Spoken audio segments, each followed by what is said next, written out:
वस्तुनिष्ठ प्रश्न के अंतर्गत सबसे पहले हम बहुविकल्पी प्रश्न देखते हैं। तो सबसे पहला है आपका कि भारत विश्व में सबसे बड़ा उत्पादक और उपभोक्ता है। तो दालों का क्या है, भारत विश्व में सबसे बड़ा उत्पादक है और उपभोक्ता भी है। किस फसल को सुनहरी रेशा कहा जाता है, यानी कौन सी ये फसल है जिसे सुनहरी रेशा के नाम से जाना जाता है। तो जूट को सुनहरी रेशा के नाम से जाना जाता है। भारत में कपास का सबसे बड़ा उत्पादक राज्य है। तो देखिए, सबसे बड़ी जो पहले कपड़े की जो मिल खुली गई थी वहाँ महाराष्ट्र में खोली गई थी, इसलिए क्योंकि कपास यहाँ सबसे ज़्यादा मात्रा में बोया जाता है या उत्पादन किया जाता है। तो महाराष्ट्र इसका ऑप्शन आ जाएगा। इनमें से कौन सी रबी की फसल है। देखिए, रबी की फसल मतलब है कि जो ठंड में बोई जाती है, और ठंड में इनमें से आपको चना नजर आ रहा होगा। चना क्या है, रबी की फसल है। अगला पांचवा है आपका कि निम्नलिखित में से कौन सा उस कृषि प्रणाली को दर्शाता है जिसमें एक ही फसल लंबे चौड़े क्षेत्र में बोई जाती है या उगाई जाती है। तो रोपण कृषि ऐसी प्रणाली है जिसमें फसल लंबे चौड़े क्षेत्र में उगाई जाती है। छठा है कि इनमें से कौन सी एक फलीदार फसल है। तो जो दाल है, यानी तुअर की दाल, चना की दाल, ठीक है, तो इनमें क्या आती है, फली आती है। तो ये से क्या कहेंगे, ये फलीदार फसल के अंतर्गत रखी गई है। तो सबसे पहला हमने क्या देखा अभी कि भारत सबसे बड़ा दालों का उत्पादक और उपभोक्ता है। जूट को सुनहरी रेशा के नाम से जानते हैं। तीसरा था आपका कि भारत में कपास का सबसे बड़ा उत्पादक राज्य कौन है, तो महाराष्ट्र है। इनमें से कौन सी रबी की फसल है, तो चना, और लंबे चौड़े क्षेत्र में उगाई जाती है। कौन सी कृषि प्रणाली है वहाँ है रोपण कृषि। और अंतिम था छठा कि इनमें से कौन सा फलीदार फसल है, तो दालें क्या है, फलीदार फसल है। अब अगला सातवां है आपका कि कौन सा राज्य रागी का सबसे बड़ा उत्पादक है, यानी कि कौन सा राज्य है जो रागी का सबसे बड़ा उत्पादक है, तो कर्नाटक है। भारत में गन्ने का सबसे बड़ा उत्पादक राज्य कौन सा है, तो उत्तर प्रदेश में सबसे ज़्यादा गन्ना उत्पादक राज्य है, गन्ना बोया जाता है। निम्न में से कौन सी फसल मानसून के आरंभ पे बोई जाती है, यानी बारिश में बोई जाती है और सितंबर अक्टूबर में काट ली जाती है, तो उसे हम कहते हैं खरीफ की फसल। निम्न में से कौन सा राज्य भारत में गेहूं का सबसे बड़ा उत्पादक है, तो ये भी उत्तर प्रदेश आएगा इसका ऑप्शन। क्लियर है। तो इसमें देखिए कौन सा रागी का सबसे बड़ा उत्पादक है, तो कर्नाटक हो गया। गन्ने का सबसे बड़ा उत्पादक राज्य हो गया उत्तर प्रदेश, और सितंबर अक्टूबर में काटेंगे और बारिश में बोएंगे तो हम उसे कहते हैं खरीफ की फसल। निम्न में से कौन सा राज्य भारत में गेहूं का सबसे बड़ा, तो उत्तर प्रदेश। अब अगला है, निम्न में कौन सी फसल में भारत अग्रणी उत्पादक है और विश्व का प्रमुख निर्यातक है। तो कौन सी ऐसी फसल है जिसमें भारत सबसे आगे है और विश्व का प्रमुख निर्यात भी प्रमुख रूप से उसका करता है, तो चाय का भारत सबसे अग्रणी उत्पादक भी और साथ ही साथ उसका निर्यात भी ज़्यादा करता है। हमारे देश की तीसरी प्रमुख फसल कौन सी है, जो हमारे देश की तीसरी प्रमुख फसल है वह है ज्वार। तो आजकल तो क्या गेहूँ चावल ज़्यादा होते हैं, पर पहले सबसे ज़्यादा क्या बोई जाती थी, ज्वार। तो हमारे देश की तीसरी प्रमुख फसल है ज्वार।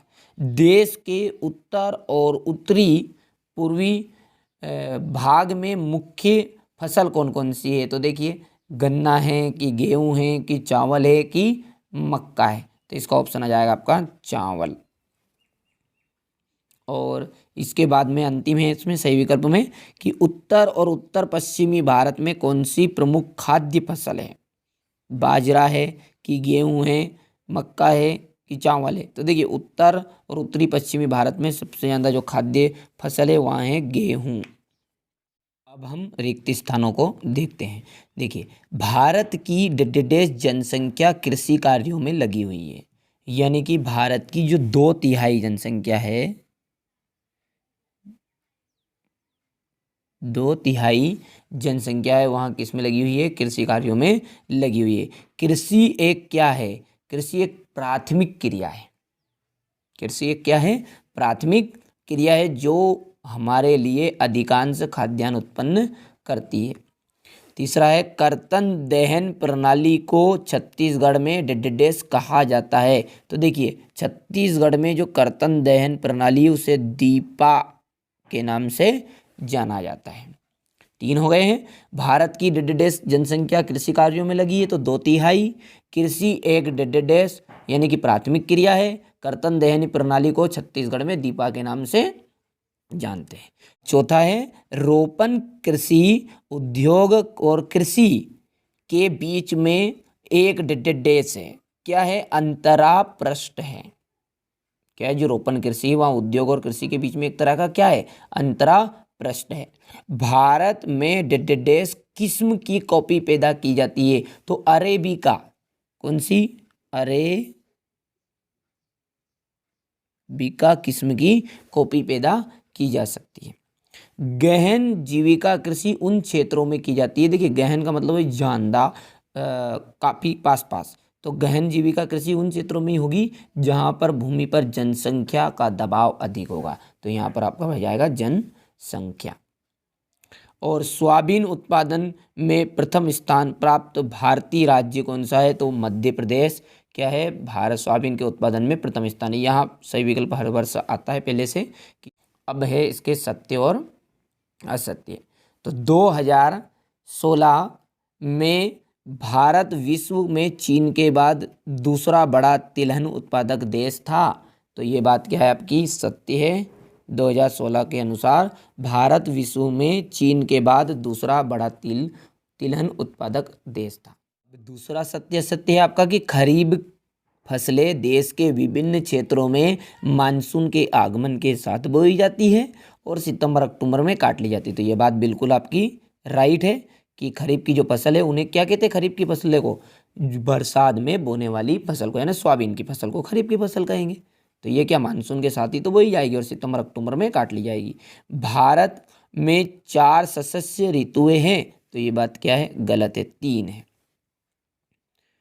दालें वायु से नाइट्रोजन लेकर भूमि की उर्वरता को बनाए रखती है। तो यहाँ बात बिल्कुल सही है। जो दाल होती है जैसे चना है, आपने देखा होगा आपके क्षेत्र में कि जैसे ही चना बोते हैं तो उसमें उसके कारण उसमें नाइट्रोजन की कमी पूरी हो जाती है क्योंकि ये वातावरण से नाइट्रोजन को लेते हैं और जड़ के द्वारा मिट्टी में भेज देते हैं। कौन? चना। इसलिए उनमें खार, जो हमारी भाषा में बोलते हैं खार, खारापन ज़्यादा पाया जाएगा जब हम खेत में उतरते हैं। जब रोपण कृषि भी एक प्रकार की वाणिज्यिक कृषि है। तो ये बात क्या है आपकी? राइट है क्योंकि रोपण कृषि कहाँ पर होगी? जहाँ बड़ा ही क्षेत्र रहेगा वहाँ पर, जहाँ पर गहन कृषि होगी यानी ज़्यादा मात्रा में पैदावार करना होगा वहाँ। और वाणिज्यिक कृषि भी है, व्यापार के लिए। अगला है रबी फसलों को मई से जुलाई के मध्य बोया जाता है। तो रबी की फसल को मई से जुलाई के बीच में नहीं बोया जाता है, ये तो नवंबर के बाद में बोई जाती है और मार्च अप्रैल में काट ली जाती है। तो ये बात आपकी क्या हो जाएगी? गलत हो जाएगी। क्लियर है? तो पहला तो सही विकल्प उधर का सत्य था आपका। और दूसरा यहाँ पर है कि खरीफ की फसलें देश के विभिन्न क्षेत्रों में मानसून के साथ बोई जाएगी, सितंबर अक्टूबर में काट ली जाएगी। तो सत्य हो गई। भारत में 3 सदस्य ऋतुएं हैं, यहाँ पर 4 दिया है, ऑप्शन गलत है। दालें वायु से नाइट्रोजन लेकर भूमि की उर्वरता को बनाए रखती, तो राइट है। रोपण कृषि एक प्रकार की वाणिज्यिक कृषि, तो राइट है। और रबी फसलों को मई से जुलाई के बीच में बोया जाता है, तो यह बात गलत है। अब देखते हैं सही जोड़ी। कॉफी का उत्पादक राज्य सबसे ज़्यादा है कर्नाटक। और कपास जैसा कि सही विकल्प में आ भी गया था, महाराष्ट्र। मक्का, मक्का में आ जाएगा आपका उत्तर प्रदेश। और चाय, चाय रहेगी असम में। देखिए कन्फ्यूज होने की ज़रूरत नहीं है, चाय जो है असम है और कॉफ़ी है कर्नाटक। और चावल है आपका पश्चिम बंगाल और कपास महाराष्ट्र और बची मक्का आपकी उत्तर प्रदेश। अब है अंतिम में एक वाक्य में उत्तर। देखिए एक वाक्य में उत्तर देख लेते हैं। मूंगफली का प्रमुख उत्पादक राज्य कौन सा है? तो गुजरात, गुजरात आ जाएगा।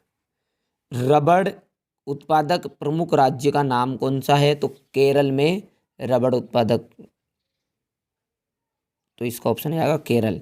गन्ना उत्पादन में भारत का विश्व में कौन सा स्थान है? तो गन्ने के उत्पादन में भारत का प्रथम स्थान है। भारत का चावल के उत्पादन की दृष्टि से विश्व में कौन सा स्थान है? तो सेकंड नंबर पर है, दूसरा। और अंतिम है पांचवा आपका, भारत की दो प्रमुख खाद्यान्न फसलें कौन कौन सी है? तो गेहूं और एक है चावल।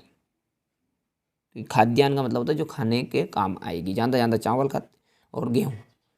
तो ये थे एक वाक्य में उत्तर की मूंगफली का प्रमुख उत्पादक राज्य गुजरात, रबड़ उत्पादक का प्रमुख राज्य केरल, गन्ना उत्पादन का में भारत का विश्व में प्रथम स्थान, चावल के उत्पादन में दूसरा स्थान, और दो प्रमुख खाद्यान्न फसलों के नाम गेहूं और चावल।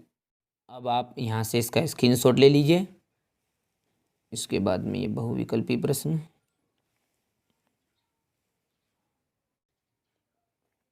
इसके बाद यहाँ से स्क्रीनशॉट लीजिए।